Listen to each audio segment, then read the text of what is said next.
Hello everyone. मेरा first वाला मराठी का अलंकार का वीडियो आप सबको अच्छा लगा होगा। ओके, तो हमारा उस अलंकार के पार्ट का दूसरा पार्ट बचा है जिसका नाम है अर्थ अलंकार। ओके, तो आज हम पढ़ेंगे अर्थ अलंकार। और आपको ये भी पता है कि अर्थ अलंकार किसको बोला जाता है, अर्थ अलंकार की डेफिनेशन क्या है, ये भी आपको पता होगा। ओके, तो आज हम अर्थ अलंकार और अर्थ अलंकार में आने वाले वर्ड्स को क्या करेंगे, पढ़ेंगे, यानी कौन कौन से पार्ट्स आते हैं वो पढ़ेंगे। फिर भी मैं पिछले इसका याद दिलाती हूँ। अर्थ अलंकार यानी क्या होता है, अर्थाच्या चमत्कारिक कृती चमत्कार कृती मुळे जेव्हा भाषेला सौंदर्य प्राप्त होते त्यास अर्थ अलंकार असे म्हणतात। यानी जिस वर्ड्स के कारण कुछ अर्थ से, यानी जो उसका मीनिंग निकलता है उससे जो अपनी लैंग्वेज को क्या आता है, बहुत सौंदर्य प्राप्त होता है, यानी अच्छा लगता है वो सेंटेंस, उसको अर्थ अलंकार बोला जाता है। ओके, और उसके हमने अलग पार्ट्स पढ़े थे, उपमा, उत्प्रेक्षा, रूपक और इतर। इसमें से हम सिर्फ आज के इस वीडियो में उपमा अलंकार और उत्प्रेक्षा अलंकार यही पूछेंगे, क्योंकि बोर्ड के एग्जाम में यही पूछा जाता है ज़्यादा। 9th-10th स्टैंडर्ड में ये सबसे इम्पोर्टेंट वाला पार्ट से। ओके ऑल ऑफ यू, तो आज हम यही पढ़ेंगे। आज देखिए, अभी अर्थ अलंकार में आपको 4 टाइप्स करने हैं, यानी सेंटेंस के 4 टाइप्स में आपको 4 इसमें पार्ट्स में उसको उपमा और उत्प्रेक्षा अलंकार को डिवाइड करना है। तो इसमें सबसे पहले है हमारा, पहले हम वही वर्ड समझ लेंगे। ओके, पहला है उपमा, दूसरा है उपमान, ठीक है, तीसरा है समान धर्म और चौथा है साम्यवाचक शब्द। आपके ये चारों वर्ड्स जो हैं, ये चारों वर्ड्स के ऊपर ही ये उपमा और उत्प्रेक्षा अलंकार डिपेंड है। ओके, तो हम बिल्कुल इजी लैंग्वेज में आज समझे कि बिल्कुल शॉर्ट में, कि आपको भी तकलीफ नहीं और बहुत इजी से समझेगा। अब ध्यान दीजिए, पहले हम उपमा यानी क्या होता है, अगर अपने को वर्ड के मीनिंग ही नहीं पता तो हम कैसे करेंगे, इसलिए उपमा यानी क्या होता है ये हम पढ़ेंगे। ज्याची तुलना करायची ते उपमाय। ओके, यानी जिसकी तुलना, यानी जिसका डिफरेंस जिसके साथ करना है, सबसे पहले किसके साथ उसकी तुलना करनी है, तो उस वर्ड्स को क्या बोला जाता है, उपमा बोला जाता है। उपमान यानी क्या होता है, जिसके साथ उसकी तुलना हो रही है। ठीक है, हमेशा आपको पता है कंपैरिजन हमेशा 2 से व्यक्तियों में होता है, 2 चीज़ों में होता है।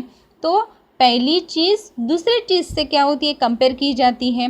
तो जो पहली चीज़ है ना, उसको हम क्या बोलेंगे, उपमा।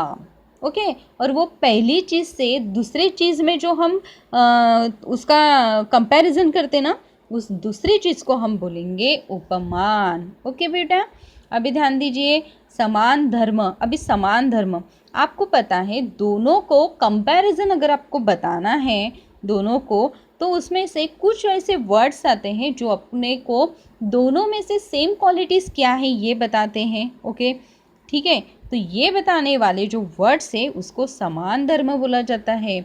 जैसे दोन वस्तूत असलेल्या सारखेपणा किंवा 2 वस्तूतील समान गुणधर्म, यानी 2 वस्तुओं में आने वाला सेम वर्ड्स या 2 वस्तूतील समान गुणधर्म, यानी उसकी क्वालिटी अगर सेम आती हुए तो उसको हम समान धर्म लिखते हैं। बाद में है चौथा साम्यवाचक शब्द, वरील सारखेपणा दाखवण्यासाठी, यानी ये सेम वर्ड दिखाने के लिए अपने को जो वर्ड्स यूज़ किया गया है उसको हम क्या बोलेंगे, साम्यवाचक शब्द। ठीक है, आपको पता होगा कि आप कन्फ्यूजन में आए होंगे कि उपमा अलंकार कैसे पहचानेंगे, अर्थ अलंकार कैसे पहचानेंगे, तो वो भी मैं आपको बिल्कुल छोटे से इसमें लिख कर दूंगी, लिख कर दिया है कि आपको अर्थ अलंकार का उपमा अलंकार और उत्प्रेक्षा अलंकार पहचानने में बिल्कुल आसानी होगी, सिर्फ आपको उसको बार बार पढ़ना है। ओके, हम ये समझने के लिए बेटा एक छोटा सा एग्जाम्पल लेंगे। एग्जाम्पल देखिए क्या है हमारा, आंबा साखरेसारखा गोड आहे। ठीक है, इसमें क्या बताया है, आंबा, आंबा यानी क्या होता है बेटा, मैंगो। साखर यानी क्या होता है, ये शुगर, जो शक्कर हम चाय में मिलाते हैं। ठीक है, सारखा यानी सेम वर्ड है। गोड, गोड यानी मीठापन। यानी इस सेंटेंस का मतलब क्या हुआ कि आंबा साखरेसारखा गोड आहे, यानी आम जो हम खा रहे हैं वो शक्कर के जैसा मीठा है। ओके, तो ये अपने को बताने के लिए अभी देखो पहला वर्ड क्या है हमारा आंबा है, दूसरा वर्ड से हमारा साखर। ठीक है, तो अभी इसमें क्या बोला है, आंबा जो है, ओके, यानी ये जो आंबा है वो क्या किससे कंपैरिजन किया है, किससे कंपेयर हो रहा है, शक्कर से। ओके, यानी आंबा जो है वो किससे कंपेयर हो रहा है, शक्कर से हो रहा है। इसका मतलब पहला किसको आंबा हो रहा है, इसलिए ये क्या हो गया अपना उपमेय। ओके, और किसके साथ तुलना हो रही है, शक्कर के साथ यानी साखर के साथ, तो इसीलिए ये साखर जो है वो क्या हो गया उपमान। यहाँ पे बेटा उपमान लिखना, मैंने पा लिखा है, आई मिस्टेक, सॉरी, म चाहिए यहाँ पे, उप म को आ की मात्रा और न, ये आप कर देंगे। ओके, अब देखो किसके जैसा है, दोनों में मीठा है, ये बताने वाला वर्ड्स कौन सा है, गोड़। ठीक है, ये वाला वर्ड से जो आपको समान धर्म है, यानी मीठा आम भी है और मीठी शक्कर भी है, दोनों में एक ही क्वालिटी है, इसीलिए समान धर्म इसमें आ गया। अब दोनों को सेम है ये बताने वाला वर्ड्स कौन सा है, ये बताने वाला वर्ड से हमारा सारखा, इसीलिए इसको क्या बोला जाता है, साम्यवाचक शब्द बोला जाता है। ओके, आपको बहुत अच्छे से समझा होगा, फिर भी थोड़ा कन्फ्यूजन होगा, आई नो, बट हम अगले वाले एग्जाम्पल जब लेंगे तब आपको बराबर समझेगा। ओके, अभी ध्यान दीजिए, हम नेक्स्ट पार्ट में जाते हैं, यानी नेक्स्ट एग्जाम्पल लेते हैं इसका ही। मुझे पता है कि आपको नहीं समझा होगा, अब ध्यान दीजिए, मैंने छोटा सा एक एग्जाम्पल लिया, महाराणा प्रताप वाघासारखे शूर होते। ठीक है, अब महाराणा प्रताप ये सबको पता है, ये एक राजा था महाराणा प्रताप, और वो कैसे शूर थे, वाघ की तरह यानी शेर की तरह। ठीक है, यानी बाघ की तरह, सॉरी बाघ की तरह शूर थे। अभी इस सेंटेंस में देखिए किसकी तुलना किसके साथ हो रही है, महाराणा प्रताप की तुलना बाघ से हो रही है, यानी वाघ से हो रही है। ठीक है, दोनों में क्या है, शूर है, बाघ भी क्या है, शूर है, और महाराणा प्रताप भी शूर है। ओके, अभी देखिए इसमें आपको जब भी ये ऐसे बोला गया कि उपमेय उपमान समान गुणधर्म साधर्म्यवाचक शब्द करके ऊपर के सेंटेंस का आपको क्या करना है, अलंकार पहचानना है, तो आपको सबसे पहले ये 4 भी पॉइंट्स कॉपी यानी 4 भी पॉइंट्स लिखने ज़रूरी है। ये 4 पॉइंट्स को लेकर ही इसको हर सेंटेंस को 2 मार्क है, यानी कितना फ़ायदा है, बिल्कुल ईजी है, ये 2-2 मार्क के लिए आते हैं और बिल्कुल आंखें बंद करके हम सॉल्व कर सकते हैं। तो अपने को क्या लर्न चाहिए, पहले अपने को 4 पॉइंट्स लिखने पड़ेंगे।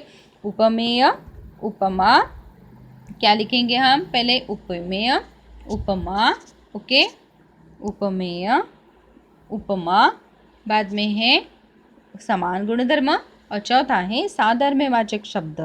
अब हम क्या करेंगे, ऊपर वाला सेंटेंस देखेंगे, महाराणा प्रताप वाघासारखे शूर होते। मैंने बोला कि उपमेय यानी क्या, जिसकी तुलना दूसरे के साथ होती है वो, तो पहला वर्ड हमारा क्या है, महाराणा प्रताप। ओके, इसीलिए उपमेय में क्या आएगा, महाराणा प्रताप आया। ओके, यानी बिल्कुल ईजी। अब देखो उपमान किसके साथ तुलना हो रही है, बाघ के साथ हो रही है, इसीलिए यहाँ पे आएगा बाघ। ओके, यानी वाघ, सॉरी हिंदी में बाघ बोलते हैं पर मराठी में उसको वाघ ही बोलते हैं। समान गुणधर्म यानी क्या होता है, दोनों में भी। ठीक है, इस दोनों में भी क्या है, सेम वर्ड्स, इसमें सेम वर्ड है शूर, यानी जो शूरवीर है वो शूरपना है, इसीलिए हमने यहाँ पे क्या लिखा, शूरपना लिखा। ओके, ये शूरपना आ गया समान गुणधर्म में जो सेम है दोनों में।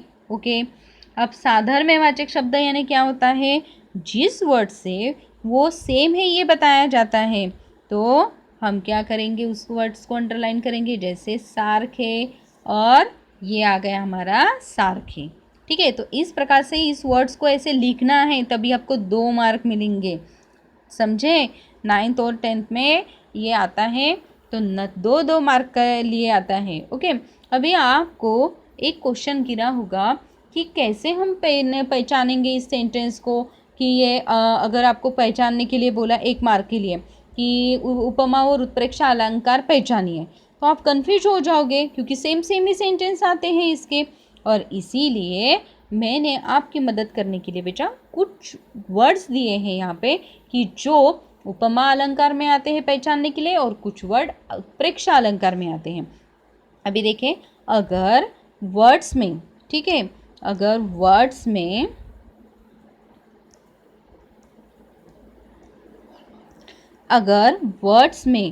ठीक है, अलग सेंटेंस में जनु, काय, ठीक है, क्या क्या वर्ड्स बोले मैंने, जनु, काय, जेवी, ओके,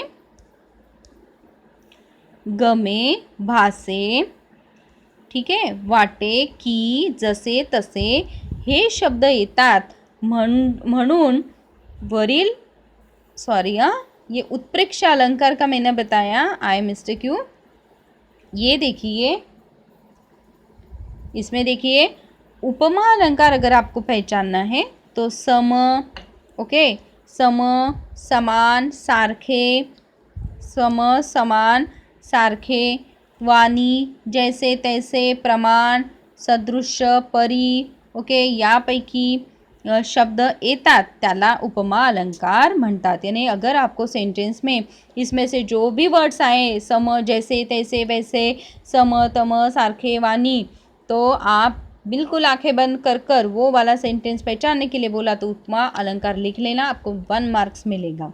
ओके, अब हम नेक्स्ट पढ़ेंगे उत्प्रेक्षा अलंकार। ये हमारा सबसे अच्छा इम्पोर्टेंट वाला पार्ट से उत्प्रेक्षा अलंकार। ओके, अब देखिए लहानपणी, इसका हम सेंटेंस से शुरुआत करेंगे। लहानगी वसुधा जणू गोड परीच, लहानगी वसुधा जणू लहान परीस, यानी छोटी जो वसुधा नाम की लड़की है वो कैसी लगती है, परी की जैसी लगती है। ओके, और इसमें सारखा ये वर्ड नहीं आया, जनु वर्ड्स आया है। फिर से अपने को 4 पॉइंट्स लिखने पड़ेंगे, उपमेय, उपमान, समान, गुणधर्म और साधर्म्यवाचक शब्द। अब देखिए किसकी तुलना हो रही है, यहाँ पे लहान नगी लिखना है, लहानगी यानी छोटी सी, ठीक है, बट अपने को ये वर्ड नहीं लिखना है क्योंकि इसमें कुछ भी नहीं है। हमारा मेन वर्ड है वसुधा, वसुधा की तुलना परी से की है, परी आपको पता है फेयर। ओके, तो इसमें उपमेय में क्या आएगा, वसुधा आएगी। उपमेय में क्या आएगा बेटा, वसुधा आएगी, इसीलिए हमने वसुधा लिखा। फिर उपमान क्या है, किसके साथ की है, परी के साथ की है, इसीलिए यहाँ पे आंसर परी आएगा। समान गुणधर्म क्या है, उनकी दोनों की सुंदरता, यानी वसुधा भी सुंदर है और परी भी सुंदर है, बट इसमें सुंदरता ये वर्ड नहीं लिखा है, तो आपको इसकी क्वालिटी देखकर वो वर्ड मन से लिखना है, इसलिए ये थोड़ा उत्प्रेक्षा अलंकार हार्ड है। उपमा में ऑलरेडी दिया जाता है, इसमें थोड़ा सा दिमाग लगाकर लिखना पड़ता है। सुंदरता का बताएं, इसलिए सुंदरता लिखना, ठीक है। साधर्म्यवाचक शब्द क्या है, इसमें आया हुआ जनु, क्या आया है, जनु, इसलिए हमने जनु लिखा। ओके, अब ये भी कैसे पहचानोगे, इसके भी कुछ वर्ड्स है।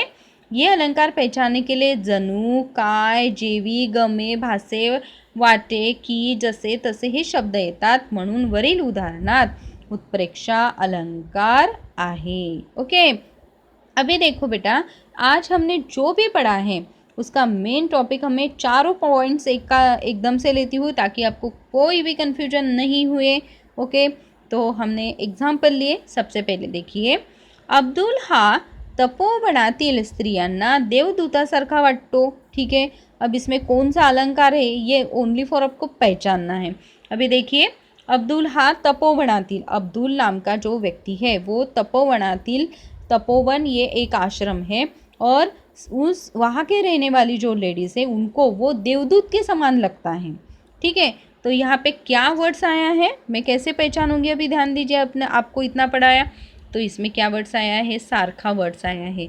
ये मैं देखूंगी, मैंने ये देख लिया कि इसमें सारखा आया है और मैंने फट से आंसर लिख लिया, इसका उपमा अलंकार है। ओके, अभी हम समझा बेटा, अभी हम नेक्स्ट इसमें जाएंगे। नेक्स्ट का मतलब क्या है, नेक्स्ट का है अब्दुल हा तपोवनातील स्त्रियांसाठी जणू देवदूत। अभी उसी सेंटेंस को देखो जैसे घुमा के लिखा है, अब्दुल हा तपोवनातील स्त्रियांसाठी जणू देवदूत, यहाँ पे सारखा वर्ड नहीं दिया है, जणू दिया है, ठीक है, कौन सा वर्ड्स आया है यहाँ पे, जनु आया है। और मैंने पहले ही बताया कि जिस वर्ड्स में जनु जनु वगैरह आता है, ये वर्ड्स क्या होते हैं, उत्प्रेक्षा अलंकार आते हैं।